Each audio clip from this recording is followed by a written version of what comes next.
Olá, pessoal. O nosso amigo Luiz Alberto Bassoli, que é o apresentador desse podcast, está passando por um momento muito delicado, né? Então, já faz alguns meses que ele está em tratamento oncológico, infelizmente sem nenhuma grande limitação, nenhum grande sintoma da doença em si, né? Mas ele tem que prosseguir o tratamento e agora ele está na fase de ter que fazer uma cirurgia muito delicada, muito complicada, que infelizmente o SUS não cobre da maneira como deveria ser feito. Ele precisa de fazer a versão mais completa dessa cirurgia, mais avançada, então ele teria que fazer por meios particulares, né? O restante do tratamento ele fez pelo SUS, mas agora ele precisa de desembolsar um valor que é relativamente alto. Ele precisa de cerca de R$ 100.000 para fazer essa cirurgia. Então nós estamos organizando uma vaquinha junto com os amigos dele para arrecadarmos esse dinheiro. E felizmente estamos tendo volume de doações muito legal, muito bacana, né? Em menos de 15 dias já temos a porcentagem interessante sendo arrecadada e tudo que não for utilizado, que ele não necessitar, mas for arrecadado, vai ser doado para o Hospital do Câncer. Então, nada vai ser desperdiçado e se você quiser contribuir com qualquer valor, o e-mail é doarcomalegriabassoli@gmail.com. Esse e-mail é o Pix, que você vai copiar, tá aí na descrição desse podcast, no Spotify, no YouTube, na sua plataforma. Só copiar o e-mail doarcomalegriabassoli@gmail.com. Qualquer valor é muito bem-vindo, tá bom? Muito obrigado, Deus abençoe e vamos para o episódio.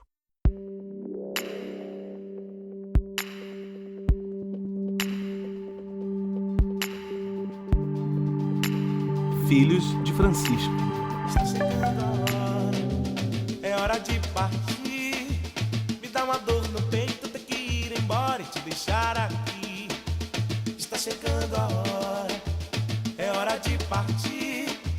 Me dá uma dor no peito, ter que ir embora e te deixar aqui. Bom dia, boa tarde, boa noite. Este é o último episódio da última temporada dos Filhos de Francisco, o podcast de quem tem Deus por pai e Francisco por paizão. Nosso objetivo sempre foi ver os dias de hoje pelos olhos da fé católica, naquele tempo e nesse tempo auspicioso que a gente teve a reflexão teológica e pastoral de Francisco de Buenos Aires. Nós continuamos aqui porque nós duvidamos no que vemos para crer no que não vemos. Estamos e você nos encontra em todas as plataformas de podcast e no YouTube, onde todo esse material vai permanecer. No YouTube, Filhos de Francisco Podcast, no Instagram, no Facebook, Filhos de Frank, no Twitter, Filhos de Francisco Podcast. Eu, Luiz Alberto Bassoli, licenciado em Filosofia pela PUC Minas, também formado em Pedagogia, educador há 36 anos, moro na cidade de Nova Odessa, na região metropolitana de Campinas, São Paulo.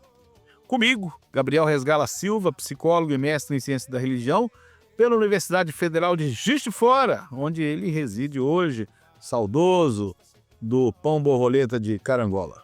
E também conosco, também fazendo esse episódio, Luiz Felipe Barbedo, que é psicólogo e professor de língua portuguesa, direto do Meier, no Rio de Janeiro. Bom, foram 70 episódios iniciados há exatamente 5 anos, foi no dia 1º de junho de 2020, que publicamos o nosso primeiro episódio. E ali ficava claro o nosso objetivo. A gente entrevistou o professor Everton Oliveira, presidente então da Sociedade Brasileira de Cientistas Católicos, e coautor de um estudo que balizava as orientações da CNBB a respeito dos riscos da missa presencial em plena pandemia de Covid-19. Ou seja, ali ficava claro o que a gente queria, apresentar uma visão capaz de lidar com o desafio do momento presente, escapando das respostas fáceis que uma espiritualidade superficial pode trazer e batendo de frente com os posicionamentos extremistas e antagônicos diante do magistério da Igreja. E como foi, não só nosso trabalho, mas o pontificado do Papa Francisco, nossa referência pastoral e pessoal. Os temas foram múltiplos: Espiritualidade pastoral do Papa Francisco foram 11 episódios. A pandemia no Brasil, 8. Política, 8. 5 vezes falamos de pandemia em geral. Teorias da conspiração, redes sociais e fake news, 4 vezes. Sobre educação, também 4 vezes. Por 3 vezes falamos sobre liberdade e abuso, falamos sobre paternidade, maternidade e adoção, sobre a igreja, sínodo e conclave, homoafetividade, Semana Santa e Páscoa, renovação carismática católica, comunicação. Por 2 vezes falamos sobre o conservadorismo na igreja, povos originários e as questões da negritude. Falamos também sobre agroecologia, doutrina social da igreja, aborto, samba, o pontificado de Bento XVI, liturgia e música, Natal, sindicalismo. Mas essa divisão, ela não é bem feita, sabe por quê? Porque em vários episódios nós falamos de vários temas diferentes e mesclados, mesclando o Papa Francisco, mesclando situações pastorais. Nunca ficamos fechados apenas em um tema. Foram 4 apresentadores, 21 convidados, 6 convidadas. 3 padres, Padre Girley, Padre Luiz e Padre Vanderlei estiveram conosco. Alguns convidados mais de uma vez, Rudá Hit, Michele Medeiros, Padre Luiz Correia, Lara Saião, Ive Nassar. Pessoas de Petrópolis, Belo Horizonte, Rio de Janeiro, Roma.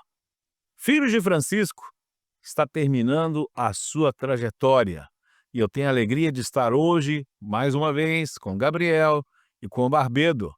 Bom dia, boa tarde, boa noite, Gabriel. Bom dia, boa tarde, boa noite. Rapaz, quando você falou o último episódio de Filhos de Francisco, mas deu nozinho na garganta aqui, viu? É muito bacana, né? Muito emocionante lembrar um pouco tudo que a gente fez nesses 5 anos. Quem diria, né? 5 anos, que a gente ia chegar nesse ponto. E é forte porque a gente pensa assim, poxa, o que a gente quer deixar dessa vida, né? Eu tenho uma preocupação um pouco com isso às vezes na vida, assim, sabe? O que eu vou deixar, sei lá, para meus sobrinhos, para as pessoas, né? Que mensagens que eu queria deixar para as pessoas que vierem depois. E eu acho que esse podcast foi um pouco das minhas, do que eu queria passar nesse período da minha vida, desses 5 anos. Então aqui a gente comentou muita coisa, eu coloquei minhas ideias, espero que isso aqui não se perca, né? Claro que muita coisa vai ficar datada, muita coisa a gente vai se arrepender de ter falado, mas enfim, que seja uma coisa bacana para ficar registrada aí, né? Barbedo, bom dia, boa tarde, boa noite. Bom dia, boa tarde, boa noite. Acho que a gente não estava preparado para ouvir. Como o Gabriel falou, a gente estava meio preparado para ouvir, né? Pro último episódio, mas eu me lembro que quando a gente conversou sobre isso, né? Logo depois do falecimento do Papa Francisco, a gente conversou, né? E aí, como é que vai ficar? A gente vai continuar e tal. Eu falei, gente, é uma coisa que eu é uma tecla que eu já bato há muitos anos. E que eu vejo às vezes na igreja, às vezes as pessoas muito apegadas às coisas, sabe? As pessoas na igreja não sabem fechar ciclos. E tudo tem que ser eterno, tudo tem que ser para sempre, tudo tem que ser. E nem tudo precisa ser para sempre, o que tem que ser para sempre é Deus. A gente muda, né? O mundo muda, as coisas mudam, surgem outras oportunidades, surgem outras circunstâncias. E a gente precisa estar aberto também, né? Então acho que eu fui o primeiro a falar, né? Eu acho que a gente precisa fechar esse ciclo. Eu acho que o fato do podcast se chamar Filhos de Francisco não é à toa, né? Por acaso, eu acho que ele tinha uma vocação, né? Eu acho que essa vocação se encerra, né? E não precisa, né, a gente eternizar algo e a gente pode e fechar portas também significa abrir outras, que a gente possa construir coisas novas a partir desse novo momento. Bom, já que o Barbedo começou a responder a 4ª pergunta do nosso roteiro, vamos ficar aqui nessa mesmo, né? Eu acho que o que o Barbedo falou, por que a gente está encerrando o podcast, eu acho que é assim, não é como, e aí eu pego até a fala do Gabriel há pouco, eu acho que é tanta riqueza que tem aqui, que eu até estava pensando assim: "Pô, vai ser legal a gente de vez em quando pegar uns cortes, sabe, retomar uns trechos, colocar isso adiante", porque assim, no é uma coisa que para mim é muito sério já há bastante tempo, e o Papa Francisco foi muito vítima disso, né. Eu acho que católico não pode ser sommelier de papa. Sim, eu gosto desse, não gosto daquele", escrevi um texto sobre isso, quem me acompanha aí viu esse texto. Eh eh, Nós temos um novo papa, e ele está começando a construir a história do pontificado dele agora. E é péssimo, eu acho péssimo, inclusive aqueles que gostam de Francisco, como nós gostamos, ficar comparando, porque assim, vai haver uma riqueza do Papa Leão, que vai ser importante para o que vem à frente. Ah, você perde, não, você perde o que viveu com Francisco? Não, até porque a minha relação com Francisco, e isso foi uma coisa muito interessante, que a Mircele Medeiros falou durante o velório de Francisco, que assim, é como se ele fosse o nosso pároco, é como se fosse uma pessoa muito próxima, sabe, é como uma pessoa que tivesse atendido confissão, é como uma pessoa que tivesse rezado homilia para nós, né, assim, do feito homilias para nós, né, durante muito tempo. Então assim, essa riqueza permanece, mas isso eu digo obviamente em termos pastorais. É lógico que se a gente pensar no contexto do surgimento do podcast, ele fez muito claro em 2 perspectivas. Primeiro, de resistência à ofensiva dos que tentavam destruir, e graças a Deus não conseguiram, e a morte do Papa Francisco deixou isso muito claro, seu velório, Não etc. só a morte do Papa Francisco, como a eleição do Léo XIV. Exatamente, né, todo o evento, né, Ficou e muito claro que a igreja aprovou o Francisco e que quis continuar seu legado. exatamente. Até hoje, que todos os discursos que eu já vi do Leão XIV, ele cita Francisco. Sim, e cita com muito carinho, muito. Assim como o Francisco também sempre foi muito reverente ao Bento, né, cuidado muito grande, até porque eles foram, né, contemporâneos, viveram juntos e tal, e ele sempre fez questão de deixar bem claro que o papado dele não era de ruptura, que era de continuidade, mas que era dando atenção para algumas coisas que não estavam sendo dada atenção, mas que não era um rompimento, né, e da mesma forma, o Leão tá vindo aí com também um papado de continuação do legado do Francisco. E o segundo ponto, além dessa questão da gente, vamos dizer assim, se posicionar diante de uma questão de Francisco, daquilo que ele falava, encontrar resistência de forma até violenta, né, nas redes sociais e em outras situações, havia a questão daquele momento específico, né, que era o momento da pandemia, que era um momento de confusão, né, um momento de disseminação de fake news, sabe? E era importante, e eu sentia como importante, né, que a gente pudesse, se posicionar como católicos, né, o que a sabedoria do evangelho nos ensinava para aquele momento específico. Gente, vamos lembrar, as pessoas espalhavam a informação de que os caixões estavam sendo enterrados vazios. Foi esse grau de insanidade que a gente viveu, né.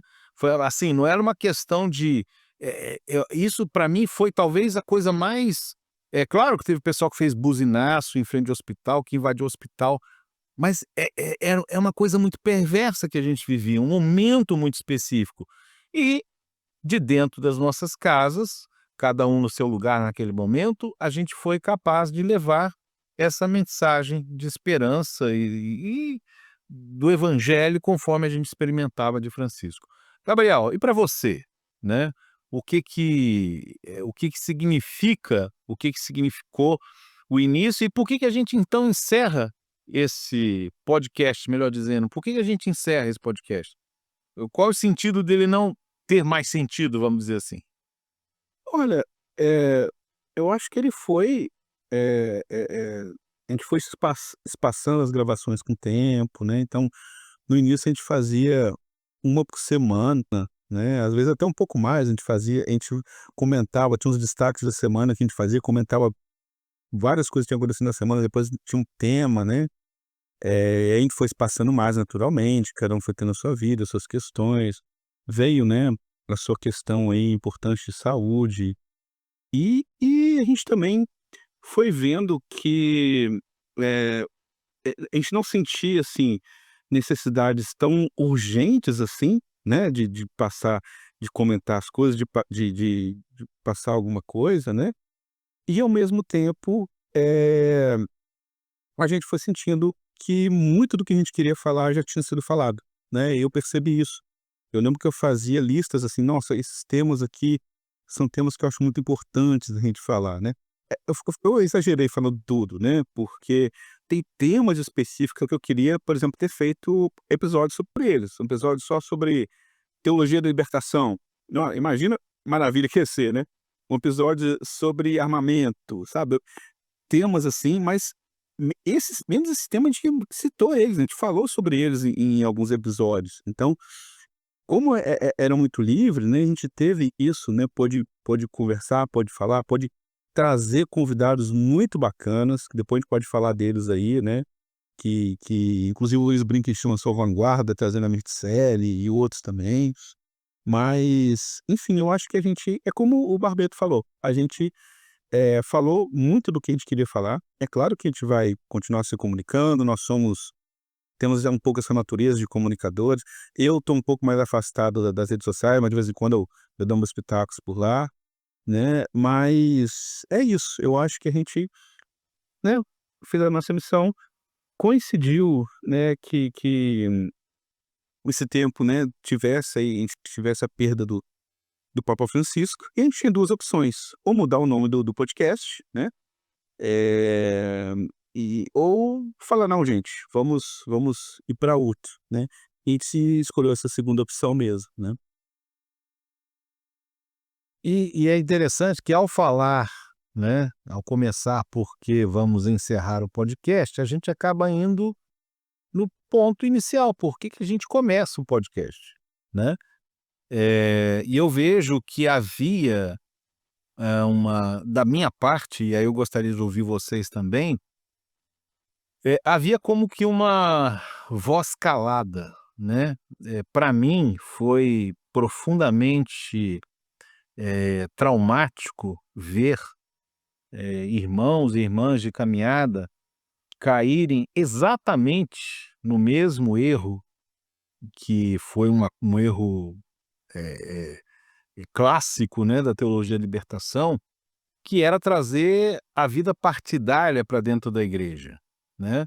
E isso tomou uma dimensão bastante complicada, exatamente no momento foi o momento da pandemia, né, da qual a gente não consegue sair da perspectiva desse podcast, né. Como eu disse no começo, foram tantos e tantos episódios específicos sobre a pandemia, e mesmo alguns que eu não, como eu disse, não coloquei, cataloguei como referente à pandemia, era sobre a pandemia, quando, por exemplo, o segundo episódio, que era sobre o Papa, naquela cena da praça, e que, diga-se de passagem, né, como vocês todos pudemos observar, foi o que as pessoas mais lembraram nos momentos, de agonia do Papa Francisco agora, né, naqueles momentos anteriores à morte dele, todo mundo lembrava daquela cena, que foi uma coisa que profundamente eu me lembro que eu estava em montanha, né, e a internet estava péssima, eu tive que sair do meu quarto, né, eu morava numa kitnet, eu tive que ir para o corredor, pegar o Wi-Fi do restaurante de baixo, para eu conseguir acompanhar, pelo meu interesse em acompanhar aquilo e pela percepção de fato que ali a gente estava num momento histórico. Ou seja, se a gente pegar aquilo como um fator, decisivo, eu acho que o Filhos de Francisco foi uma resposta, né, naquele momento, ao apelo, que para mim foi, aí eu gostaria de ouvir vocês também, para mim foi como se fosse um apelo do espírito diante do momento em que se vivia, da gravidade do momento que se vivia, né, e, ao mesmo tempo, uma grande oportunidade de fazer com que uma esperança pudesse brotar. Eu me lembro que eu acordava, eu tô para publicar o livro, né, o Diário da Quarentena, O Dia que a Terra Parou, né, que é o nome do livro, que foram, textos que eu escrevi naquela época.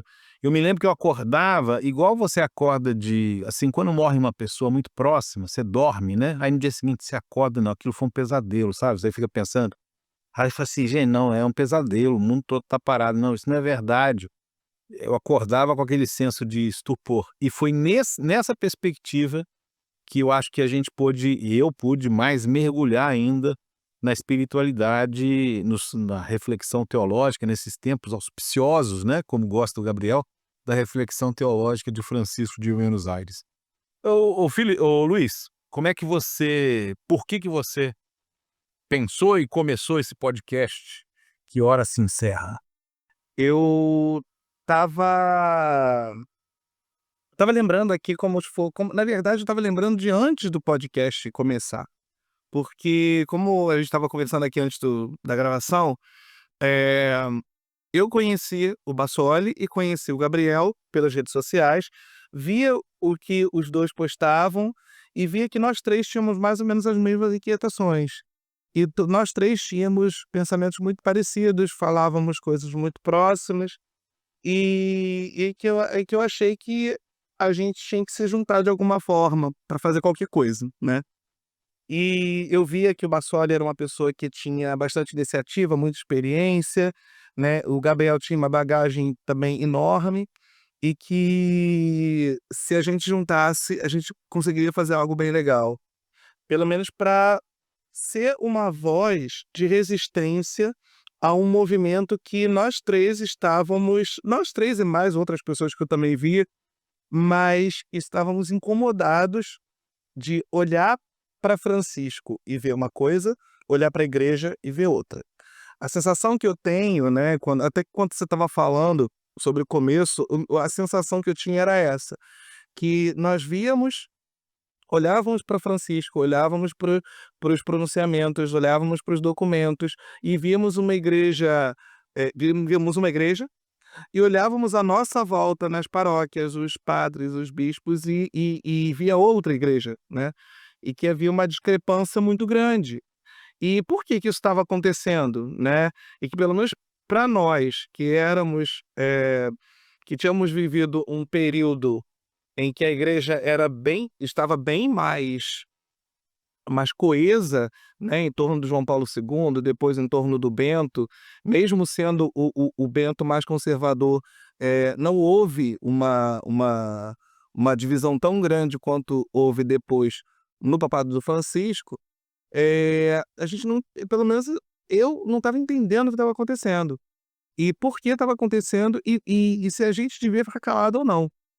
E aí quando a gente se juntou, né, o Gabriel estava lembrando que o nosso primeiro encontro se deu antes da pandemia, algumas semanas antes da pandemia, eh, foi pra assim: "Vamos nos juntar e fazer alguma coisa", né. E aí surgiu essa ideia do podcast e calhou que veio a pandemia justamente, né, 2 semanas depois, que foi tipo, né, um terreno fértil para uma atividade como essa, já que a gente ia ter que ficar em casa, né, a gente conseguiria produzir um material compatível com uma vida em isolamento social.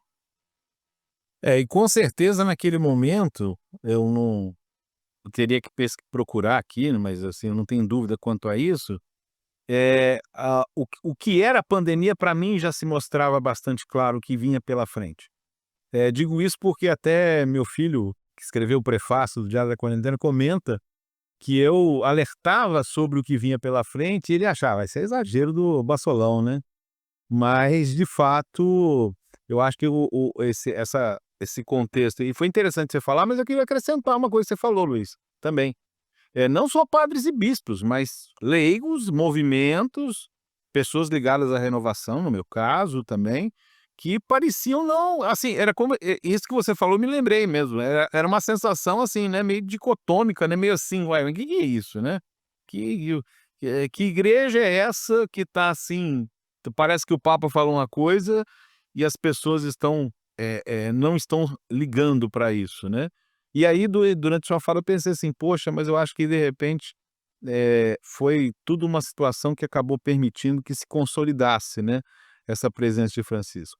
E para você, Gabriel, como é que você viu o começo desse podcast e aquele momento que a gente vivia?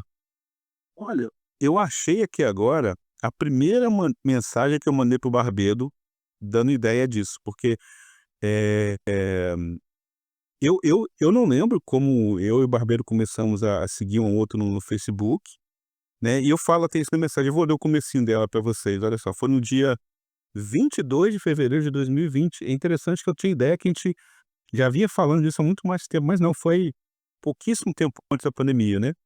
Dia 22 de fevereiro de 2020, eu mandei mensagem pra ele assim: "Ó, oi Luiz, tudo jóia?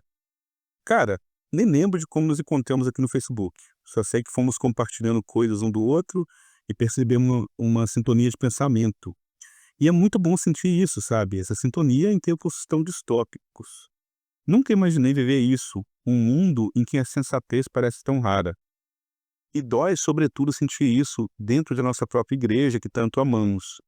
Dói demais olhar para o lado e ver tantos que amamos embarcar em coisas tão, de uma insensatez tão óbvia que chega a ser surreal. É de uma incoerência tão gritante, tão clara, que por vezes parece que estamos sonhando, envoltos numa realidade paralela. E às vezes um ou outro texto mais lúcido é o que dá o alívio de sentir que não somos nós que estamos enlouquecendo. Então, é interessante como é que é muito o que vocês falaram, né, essa sensação de e eu lembro dessa sensação que eu tinha às vezes, assim, sabe, de acordar, ficar na cama, lembrando tudo que tá acontecendo e falar: "Cara, será que eu que tô errado?" Porque as pessoas falavam coisas com uma certeza tão grande, né, e isso antes da pandemia já estava essa onda, né, eh, e coisas que eram muitas vezes mentiras, que todo mundo repetia, mentiras claras, assim, não chegava a ser nem distorção, mas é o completo oposto do que o evangelho pregava, do que a igreja pregava, do que o Francisco estava falando, e todo mundo acreditava naquelas mentiras, né, talvez por falta de discernimento. E eu via muitas pessoas inquietas com isso também, sabe, e que às vezes, compartilhavam coisas nossas, comentavam nas postagens, falando: "Poxa, que bom que eu não estou ficando doido", e eu senti isso também quando alguém, né, e é o que eu falei com o Barbedo aqui, né, é bom a gente compartilhar coisa um do outro, quem sente que não está enlouquecendo, né. E aí eu fui mandando um textão para ele no Facebook aqui, e sugerindo, né, a gente fazer alguma coisa, da ideia de um podcast, e ele falou: "Não, deixa eu te apresentar um cara, parece que vocês já também tinham ideia de fazer um podcast, alguma coisa assim". A gente criou o grupo do WhatsApp no dia 29 de fevereiro, eh, e aí o Barbedo deu de brincadeira, colocou o nome do grupo, assim, de 3 filhos de Francisco, né, a gente começou rindo e tal, cantando a musiquinha do Zé de Camargo e Luciano. Aí depois a gente falou: "Espera aí, é um nome legal isso daí". Eh, tem uma desvantagem, né, que você joga no Google, você nunca vai cair direto na gente, você vai cair primeiro no filme, né, mas se você colocar Filho de Francisco Podcast, com um pouquinho de boa vontade, cai na gente e tal. Mas foi legal, foi interessante esse nome, e aí a gente foi construindo, e aí 10 dias depois cai a pandemia. Quer dizer, já estava rolando isso tudo mundialmente, mas a gente ficava naquela dúvida: "Será que vai chegar aqui no Brasil?". Não era uma preocupação tão grande pra gente aqui, né. Mas aí 10 dias depois foi aquela loucura de fechar tudo e tal, e aí foi o que vocês falaram, acabou acontecendo mesmo, né. E tem um detalhe que eu queria só comentar, que quando o Luiz falou assim, por exemplo, ah,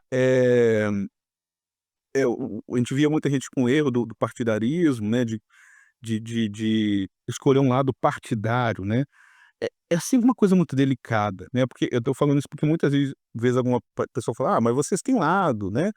Mas não é diferente você ter o seu posicionamento pessoal, né, ou mesmo, assim, uma tendência, alguma coisa, né, e você falar: "Não, isso daqui é assim porque Deus quis", né, tal candidato, tal pessoa, tal linha política, é isso aqui que representa o que Deus quer, o que a igreja quer, né, isso Francisco já foi muito claro que não é assim que funciona, né? A política pela igreja tem que ser de direcionamento. Então, a gente tem a doutrina social da igreja e a gente vai olhando, olha, essas propostas aqui de fulano, quantos por cento dela que tem a ver com o que a igreja prega? Ou que a gente, como cristão, acredita também, né? Eh, e aí a gente acaba fazendo escolhas baseado nisso, porque às vezes é difícil, a gente tem que equilibrar coisas, às vezes as escolhas são óbvias, que alguém 99% tem é o oposto do que a gente acredita, né. Mas a grande questão, ao meu ver, é usar o nome de Deus, usar o nome da igreja para isso, quando na verdade, é uma posição pessoal, uma posição de interesses pessoais, e quando não, é o completo oposto do que o evangelho e a igreja prega, né. O que a gente viu que estava acontecendo é que, assim, a igreja sempre ensinou que a postura política é de consciência individual, né? O ensinamento oficial da igreja sempre foi esse, de que o posicionamento político é uma questão de consciência individual. Então, cada pessoa avaliava, dentre os projetos políticos disponíveis, aquele que mais se adequava à sua forma de ver a igreja, né? De ver a política e de ver como aquilo se adequava à igreja. A partir do momento em que determinados grupos políticos se apropriaram do discurso religioso e a própria igreja, no sentido lato da palavra, permitiu que a sua mensagem fosse cooptada e identificada com uma determinada linha política, ela se alia aos poderosos, né. Ainda que seja um partido, né, minoritário ou que perde as eleições, aí está se aliando a projetos de poder. Vitoriosos ou não, está se aliando a projetos de poder. E, a meu ver, até esses dias eu estava vendo alguém falando isso e explicou de uma maneira muito mais clara e didática uma coisa que eu já pensava, que é a ideia de que, assim, igreja tem que ser sempre oposição. Igreja é oposição. Se a igreja for situação em algum momento, é sinal de que o reino de Deus já está na terra. Isso é mentira, né. Se a gente acreditar em algum momento que algum projeto de poder representa a nossa fé, significa que o reino de Deus já se concretizou. Isso é uma heresia. E é uma heresia que é a heresia do anticristo, né? Que é o segundo Uhum. que segundo o catecismo da Igreja Católica, todo movimento messiânico, e aí não tem nenhum trocadilho, porque isso foi escrito muitas décadas atrás, todo movimento messiânico que tem um Messias dizendo que vai implantar alguma coisa na terra em nome de Deus, ele é exatamente a perspectiva, do anticristo, né, que é a questão do poder político implantando na terra, que foi o grande equívoco de boa parte do pensamento, não vou dizer do pensamento, mas da prática da teologia da libertação, pensamento não, mas da prática da teologia da libertação, e que mudou de espectro político.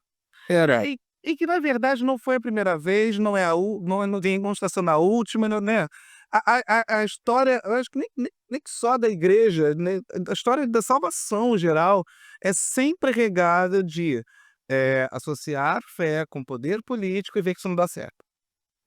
E toda a história, até na Bíblia isso não dava certo, né. feito. Então, e isso continua por quê?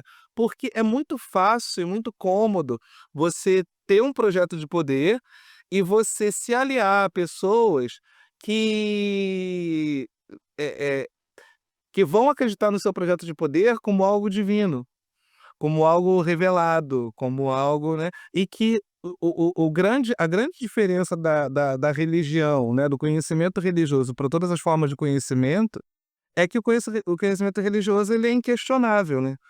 Não se questiona a fé, ou você tem ou você não tem, né. Você não, o máximo que se tem é um estudo teológico que vai avaliar, vai fazer estudos a partir da revelação, a partir dos documentos, de tudo que é produzido, mas ainda assim a teologia não questiona a fé. A teologia, ela estuda os elementos que compõem uma determinada religião, uma determinada fé, ou as religiões de maneira geral, mas não vai questionar a fé em hipótese alguma. Então, apossar-se da fé para um projeto de poder é muito tentador. E sempre tem gente querendo fazer isso. Exatamente. E é interessante a gente abordar isso, porque se a gente pega até aquela pequena e rápida sintetização numérica que eu fiz dos episódios, né, a gente vê que volta e meia a questão política voltou, né? E nunca voltou partidariamente, o Gabriel. Fora às vezes que a gente comemorou uma derrota, né, eleitoral, e não foi uma vitória, a gente comemorou uma derrota eleitoral, exatamente, né? Mas essa derrota eleitoral tinha muito mais a ver com a perspectiva do que foi falado. Não era uma questão de o candidato A ou B, mas era um projeto que minava, e o Luiz já explicou isso aí muito bem, o Barbedo, minava a perspectiva da fé católica no seu sentido que nós entendemos, não, mas no sentido real dessa fé, né? E é interessante que a gente está colocando isso, e de fato, isso foi um ponto fundamental para a gente iniciar esse podcast, né? Porque foi um incômodo que atingia nós três, e é interessante vocês falando, né, desse sentimento, e é interessante porque eu acho que, de certa forma, eu vivi um pouco isso antes, porque para mim, talvez esse choque que você descreveu aí, que você escreveu pro Barbedo, Gabriel, daquela questão de se sentir meio assim, fora do lugar, como o Barbedo falou também, como se, né? Será que a gente tá louco e tá todo mundo certo, né? Porque parece que tá todo mundo louco e eu não tô entendendo isso. Eu vivi isso um pouco antes, né? Na verdade, eu vivi isso antes, quando da chegada de Francisco, do início do pontificado de Francisco. Eu falei, gente, o que eu tô vendo as pessoas pregarem aí não é o evangelho que eu acredito, né? E o Papa Francisco trouxe. E muito interessante também, o Barbedo já abordou isso, perceber, a partir da fala do Barbedo que eu digo, o quanto o pontificado de Francisco se consolidou nesses últimos anos, né? Porque assim, se ele era visto se havia aquela sensação de choque, né? Eu vou ser bem indelicado aqui. Ninguém teve coragem publicamente de comemorar a morte de Francisco, entendeu? E se fosse 5 anos atrás, teria gente comemorando publicamente, assim, sem vergonha. Teve, né, Bassoli? Até teve. Mas não, Envergonhados, né? Mas, mas que não foi algo unânime ou consensual, não foi. não, isso assim, foi no Twitter, não foi no YouTube, né? Até deve ter sido ou ando meio fora de YouTube. Não, mas desculpa, X. O que eu quero dizer, gente, é que não foi como seria 5 anos atrás, entendeu? Porque exatamente se consolidou não vou dizer o pensamento, mas assim, Papado. o papado, mas é a prática dele. Quer dizer, chegou-se a um ponto que assim, peraí, nós vamos discutir com o óbvio aqui, é como se ele tivesse conseguido uma tanto que, né, não se trata só de uma questão numérica, eleitoral, o Papa, os caras, né, os cardeais elegeram alguém para suceder Francisco de acordo com a linha dele. Não é esse o ponto. O ponto é que o que Francisco fez ficou muito claro que era uma perspectiva nova e que não tem volta, né? Não tem volta. Vai ter aqui um movimento, aqui e ali, vai e tal, isso aí é da história, mas abriram-se perspectivas, e aí tem uma coisa, Barbedo, você não estava na hora ainda na conversa, que no aquecimento que a gente faz antes do podcast, que na verdade o que Francisco trouxe foi a retomada da proposta do concílio de sinodalidade. Então, assim, esse ponto era uma coisa que estava reprimida e que se confirmou e se consolidou, né? Isso para mim está muito claro, não só pelas ideias, mas pelo que aconteceu depois, né? Basta lembrar e não... E estava reprimido também, boa parte por responsabilidade da própria teologia da libertação, né? Porque a partir do momento que a teologia da libertação entra numa seara, não digo a teologia da libertação toda, né? Mas nomes como Leonardo Boff, etc e tal, entra numa seara de, de, de, de uma de extrapolar essa questão da similaridade, o assunto se tornou um assunto delicado, né? Até nós vamos lembrar que a, o- a ordem de silêncio para ele foi justamente por causa disso, né?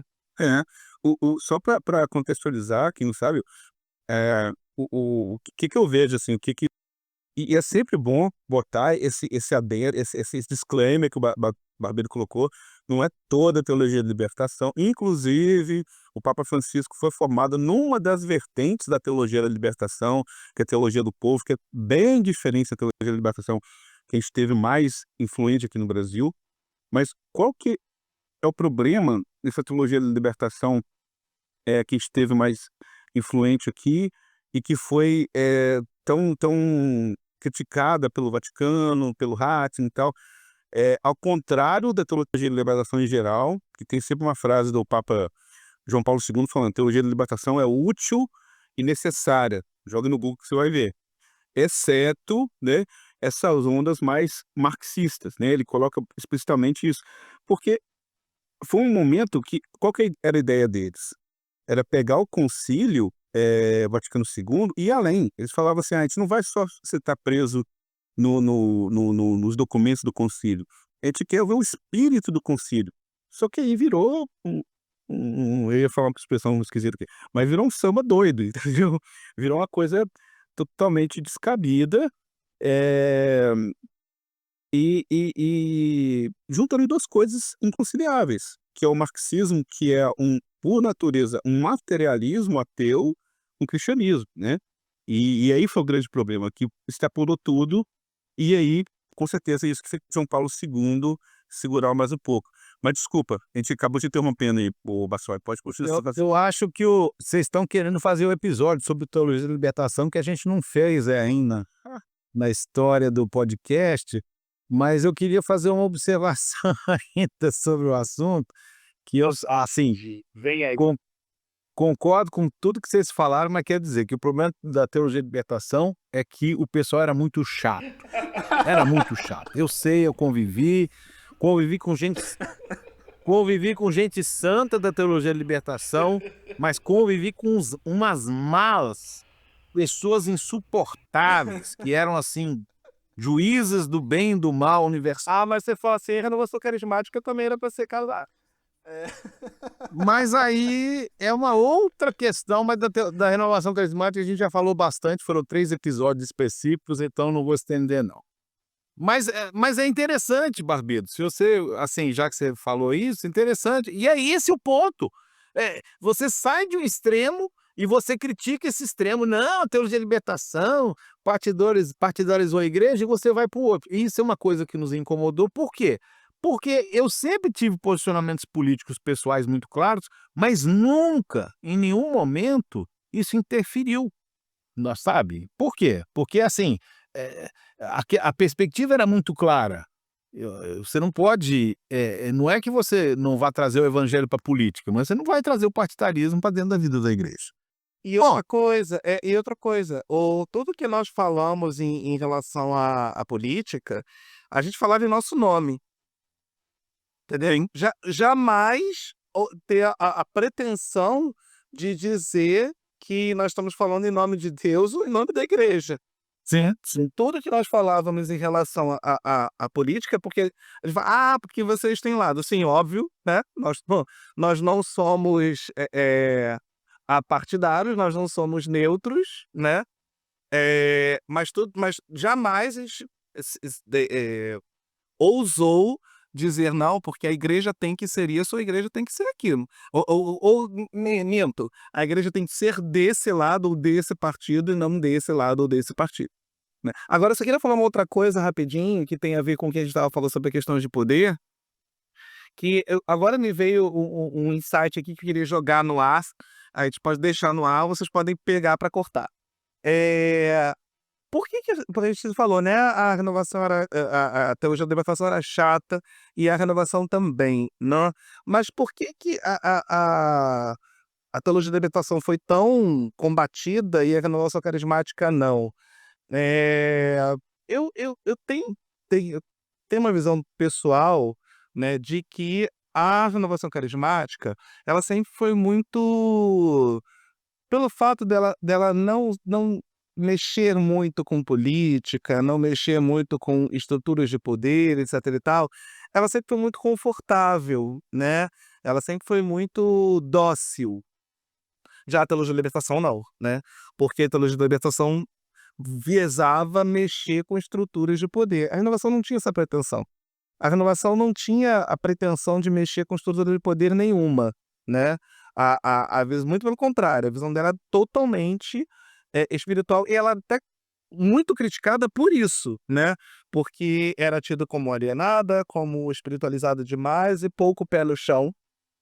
E por outro lado você tinha uma teologia da libertação, aqui no Brasil que eu tô falando, né, que era extremamente combativa e que visava mexer com estruturas de poder.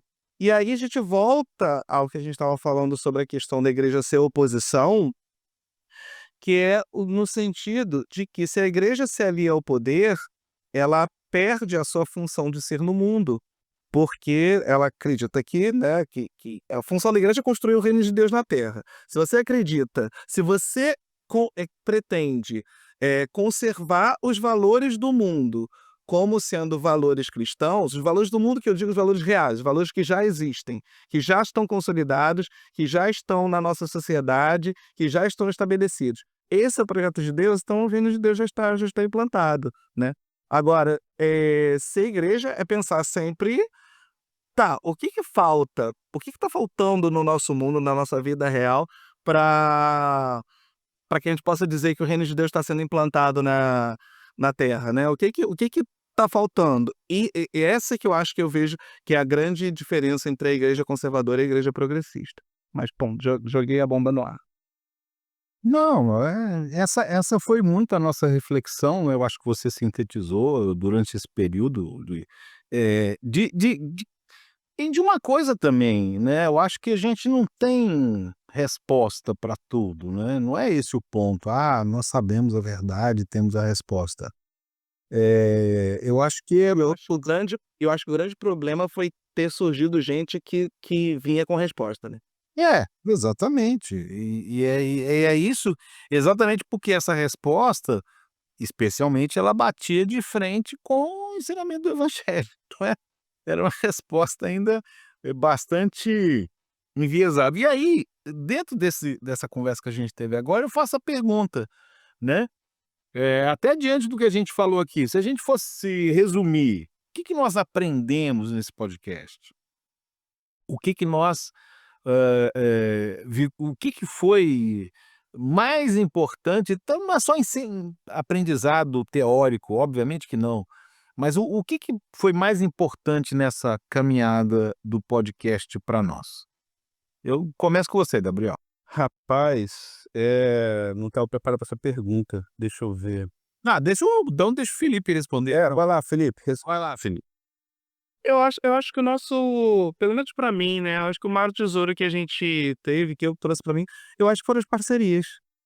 Acho que foram as pessoas que a gente trouxe e que contribuíram demais com a nossa reflexão, trazendo não só uma um posicionamento e tal, mas a experiência deles, né. As pessoas que vieram estar conosco são pessoas que têm anos de trabalho nas suas áreas, que têm anos de experiência, que falavam com propriedade dos temas que a gente estava abordando e que muitas vezes até faziam a gente ajustar os nossos ponteiros, né, com uma base muito mais sólida. Então acho que a gente os convidados que a gente trouxe foram de enorme importância, acho que são um tesouro gigantesco até para o acervo que a gente vai, né, deixar deixar gravado aí, né, para os próximos anos, pra consulta, posteriormente mesmo, né. O que que o padre Luiz falou em determinada situação, o que que a Misticério falou em determinada situação, o que que a Lara falou, né. para consulta, estudo mesmo, porque foi um aprendizado muito grande, muito sólido. Sobre o podcast, eu tenho uma coisa assim, né, isso que você falou de legado, eu acho interessante. Por exemplo, nós temos 2 episódios sobre a Fratelli Tutti, que a gente publicou exatamente no final de semana que ela sai, porque a gente já tinha contado a Meticelli, ela queria também aproveitar a oportunidade e divulgar o documento, que ele é uma riqueza significativa e que a gente pode explorar. Então, como você falou agora, Luiz, eu acho que é uma coisa que fica e eu concordo com vocês. Para mim foi muito aprendizado, tanta coisa, né. A gente teve, um convidado que quando a gente chama ele, o padre Luiz, ele estava assim, sob certo alvo, porque ele trabalhava com a pastoral da diversidade, né, com a questão da homoafetividade, e ele de repente se torna agora um comentarista na Globo News a respeito do pontificado de Francisco, né. Então assim, eu acho que tem um aspecto no podcast que a gente teve pessoas profundamente gabaritadas, como você falou, penso no Rudá, no Pedro Ribeiro, enfim, na Lara, como você disse. Enfim, eu estou sendo até injusto com tantos que participaram, mas eu acho que a gente possibilitou dar um pouco mais de visibilidade a essas pessoas naquele momento e ao mesmo tempo a gente aprende com isso, quer dizer, eu acho que a gente oportunizou a fala deles, mesmo no momento em que não seria comum a gente ter acesso a essas falas, como o caso da Meticelli e do Padre. Mas para mim, o mais importante desse podcast foi vocês 2, foi a amizade. E por que eu digo isso? Porque eu acho e aí a primeira fala que o Gabriel colocou, a fala que o Gabriel colocou, que foi a primeira dele com o Luiz lá desabafando, eu acho que, assim, eu sempre tive uma consciência muito clara que caminhada espiritual, caminhada de igreja, caminhada de fé é em comunidade.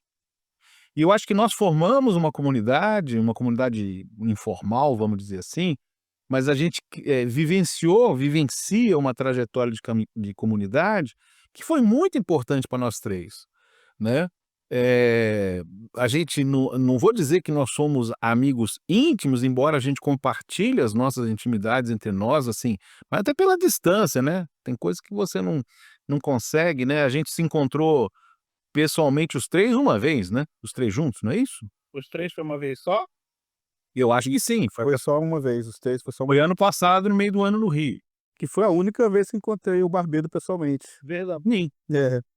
É, Eu já encontrei Gabriel outras vezes, já encontrei Luiz, já conheci Luiz pessoalmente antes do podcast, né, já tinha estado na casa dele, Sim, sim. mas assim, embora a gente compartilha, assim, essa questão não vou dizer que somos amigos íntimos, mas a nossa amizade construída esses anos, que se estendeu, o Luiz, trouxe pessoas, o Gabriel trouxe pessoas da sua amizade, eu trouxe a minha comadre Lara, né, pra estar junto aqui com a gente. Então assim, esse compartilhamento nosso, para mim foi o mais importante. Não é que seja o aprendizado, mas é o mais importante, no sentido de que, a pergunta é sempre retórica, porque a vida não permite cis, mas e se a gente não tivesse feito esse podcast? Se a gente lá naquele momento de pandemia não tivesse se unido, não tivesse compartilhado a nossa fé, com as nossas, dúvidas, com as nossas crises, né, com as nossas dificuldades, ou, né, qual seria a nossa trajetória se estivéssemos sozinhos, né? Aquela ideia de que no deserto, eh, a única forma que você não consegue sobreviver no deserto é você estar sozinho, né, eu acho que é muito forte. A gente estava num deserto e a gente se encontrou e a gente caminhou junto, compartilhou essa amizade, desabrochou no podcast, no sentido de permitir que outras pessoas estivessem próximas, estivessem juntas. Então assim, que seria mais ou menos o seguinte: se ninguém ouvisse o podcast, né, aí não teria valido a pena, porque seria essa oportunidade da gente estar junto e de fazer essa caminhada e deixar claro para as pessoas, né, essa trajetória, essa caminhada, essa amizade vai permanecer, né. o que está se encerrando é como o Luiz falou, eu tive na minha vida, até determinado momento, muitas dificuldades de fechar ciclo, muitas mesmo, né. Tive problemas sérios por conta disso também, por essa dificuldade. Mas concordo plenamente, você tem que encerrar o ciclo, o momento se termina, uma nova fase começa, e não é a questão de se chamar o podcast Filhos de Leão, Filhotinho, Simba, essas coisas, não é isso. Mas é a questão de que, essa história, ela teve o seu significado em todo o seu conjunto pessoal, eclesial, né, espiritual, junto com a trajetória do Papa Francisco, e a gente começa uma outra trajetória daqui para frente, que a gente não sabe ainda direito o que que é não, né, mas, com certeza vai ser um tempo tão abençoado quanto. Você quer falar, Luiz, antes de eu passar para o Gabriel? Não, eu só ia você deixou em aberto a história do Filhos de Leão, Filhotinhos de Leão, Simbas, e ficou no ar, eu dei uma gargalhada aqui, mas meu microfone estava fechado.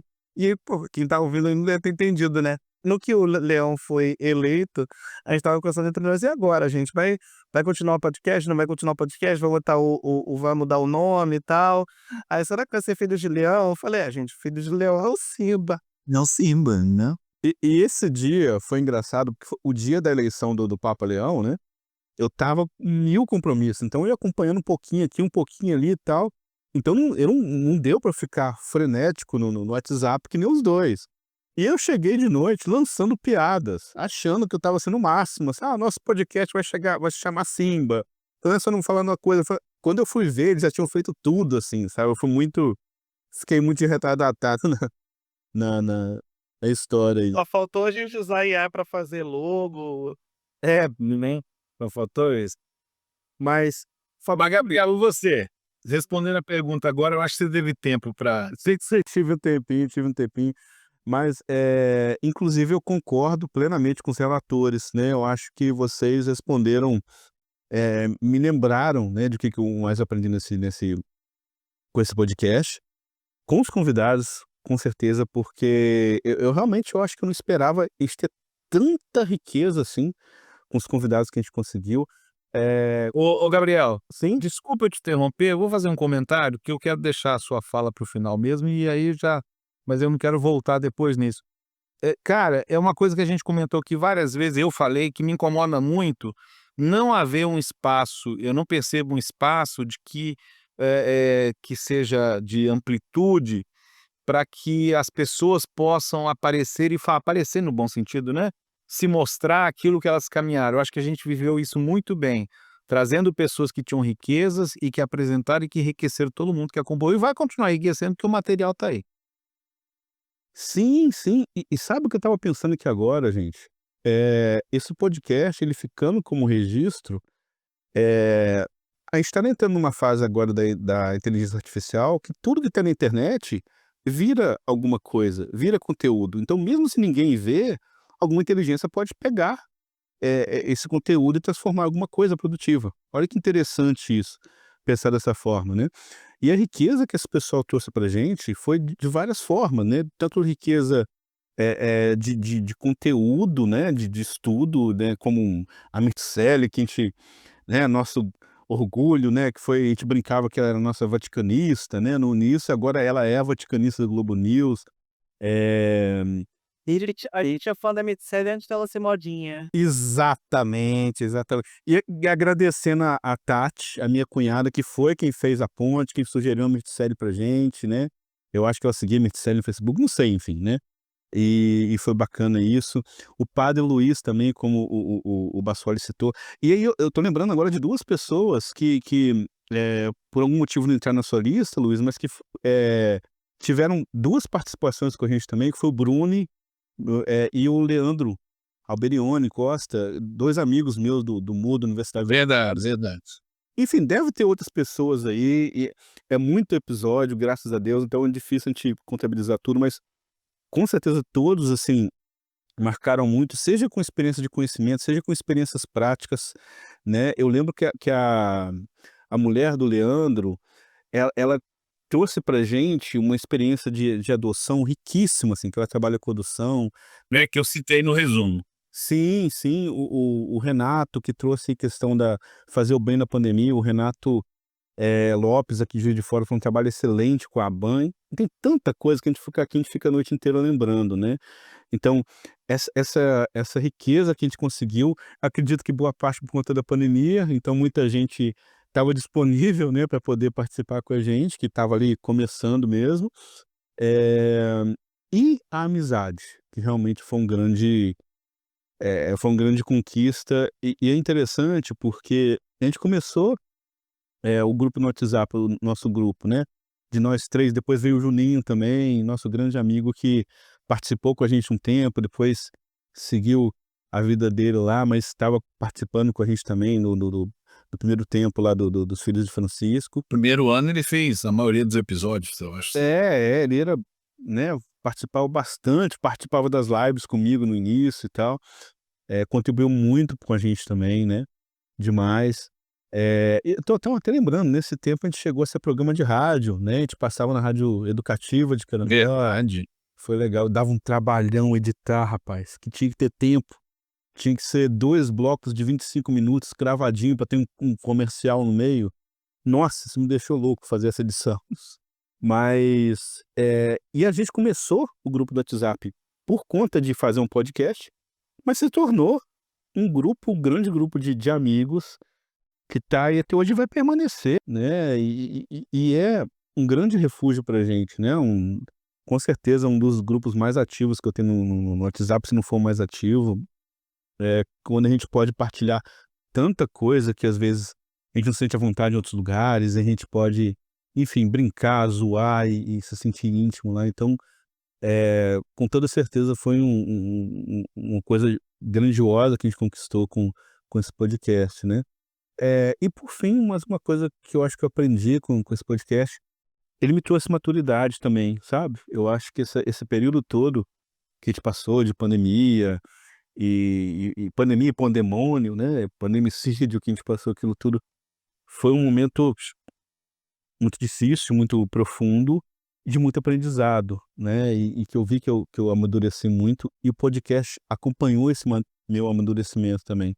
Então eu aprendi muito a a a ver as coisas de uma forma realista, de uma forma, mais pé no chão, ao mesmo tempo com esperança. Isso também foi um grande aprendizado. Bom, tudo que começa tem um fim, o podcast vai terminar agora, mas é o momento Fábio Porchat deste podcast. Barbedo, o que você gostaria de ler no túmulo desse podcast lá, a frase, o epitáfio desse podcast? Uma frase. Pô, você podia ter falado isso antes pra gente preparar, né. Viu como é que é bom? Mas é momento Porchat, pô. Fala do Porchat quando vai preparado. Todo mundo já sabe que vai ter essa pergunta, né. Já sabe isso. Eu vou colar, eu vou pegar aqui, eu estou nas minhas mãos aqui, o autobiografia do Papa Francisco, chamada Esperança, que é sensacional, gente, assim, ele descrevendo o conclave é uma delícia de ler, né, peguem depois para ler, se você tiver a oportunidade, autobiografia do Papa Francisco, e que o Papa pode contar detalhes do conclave, né, então é muito gostoso, assim, muito bacana de ler, né, e outras passagens da vida dele também. Eh, Interessante que estava programado para ser depois da morte dele, só que ele acabou com o jubileu, lançou antes, né, mas é como se ele quisesse colocar um epitáfio. Então, eh, ele tô procurando aqui. Ele colocou no final do livro, algumas reflexões aqui, e eu estou procurando para achei. Ele fala assim, "A ternura não é fraqueza, é verdadeira força. É estrada percorrida pelos homens e pelas mulheres mais fortes e corajosos. Vamos percorrê-la e lutar com ternura e coragem. Percorram-na e lutem com ternura e coragem. Sou apenas um passo." Barbedo? Eu fui pesquisar, mas sim, eu acho que tinha que ser uma frase do Papa, né. E aí eu fui ver uma frase que melhor sintetizasse a ideia dele, e eu acho que nenhuma frase melhor ilustra não só o legado dele, como a própria nossa missão aqui, né, que diz o seguinte: "Quem é da luz não mostra a sua religião, sim o seu amor". Profundo. Eu quero antes a falar minha frase, eu quero agradecer a cada ouvinte, a quem nos acompanhou, a quem nos divulgou, a quem nos acolheu, a quem nos, apresentou ponderações, a quem nos criticou. Muito, muito, muito obrigado a todos e a cada um de vocês, a cada um de vocês. Evidentemente, neste agradecimento já está agradecendo para cada um dos que tiraram o seu tempo para estar conosco, para, né, falarem, para se apresentarem. Peço perdão se esquecemos o nome de alguém, é porque foram realmente muitos convidados, mas você faz parte dessa história e agradecemos profundamente. A gente vai enviar para cada um esse episódio final e a nossa gratidão a cada um de vocês, a cada uma de vocês. Jesus fez ainda muitas outras coisas que, se fossem ditas uma por uma, penso que nem o mundo inteiro poderia conter os podcasts que se deveriam e deverão ser gravados.